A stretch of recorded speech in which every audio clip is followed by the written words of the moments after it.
తెలుగు రాష్ట్రాల మధ్య water war ముదురుతోంది. AP నీటి ప్రాజెక్టులపై న్యాయ పోరాటానికి సిద్ధమవుతోంది తెలంగాణ సర్కార్. రాయలసీమ లిఫ్ట్ బనకచెర్లపై సుప్రీంకోర్టుకు వెళ్లాలని నిర్ణయం తీసుకుంది.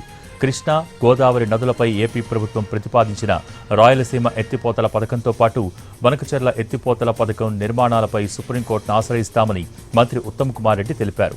జలసౌధలో నీటిపారుదల శాఖ అధికారులతో ఆయన సమీక్ష నిర్వహించారు. నిబంధనలకు భిన్నంగా ఏపీ ప్రభుత్వం ఏకపక్షంగా ప్రాజెక్టులు నిర్మిస్తోందన్నారు ఉత్తమ్. ఏపీ నిర్మిస్తున్న ఆర్ఎల్ఐసితో పాటు బనకచెర్ల ప్రాజెక్టుల వల్ల తెలంగాణ సాగునీటి ప్రాజెక్టులతో తాగునీటికి ముప్పు ఏర్పడే ప్రమాదం ఉందని అన్నారాయన.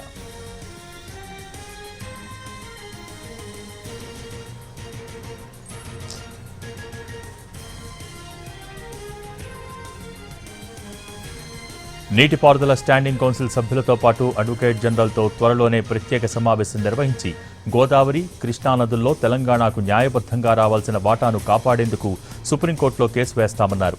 జీడబ్ల్యూడీటీ ట్రిబ్యునల్ ఉత్తర్వులను, ఆంధ్రప్రదేశ్ పునర్వ్యవస్థీకరణ చట్టాలను ఏపీ ప్రభుత్వం ఉల్లంఘిస్తోందని చెప్పారు.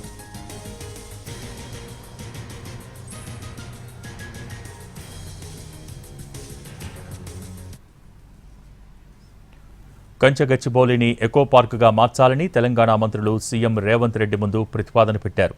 గ్రీన్ లంగ్స్ ఏరియాను బయోడైవర్సిటీగా ఎకో పార్కుగా చేయాలని సూచించారు. హెచ్సియు యూనివర్సిటీ 400 ఎకరాల భూములతో పాటు మరో 1000 ఎకరాలు సేకరించి రాజీవ్ పార్క్ పెట్టాలన్న ప్రతిపాదనను పరిశీలిస్తోంది.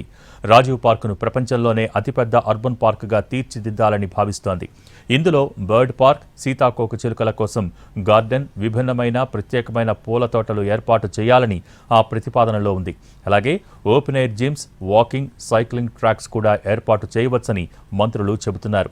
అటవీ ప్రాంతాన్ని సంరక్షించేందుకు హైదరాబాద్ సెంట్రల్ యూనివర్సిటీ అక్కడి నుంచి తరలిస్తే బాగుంటుందని మంత్రులు భావిస్తున్నారు.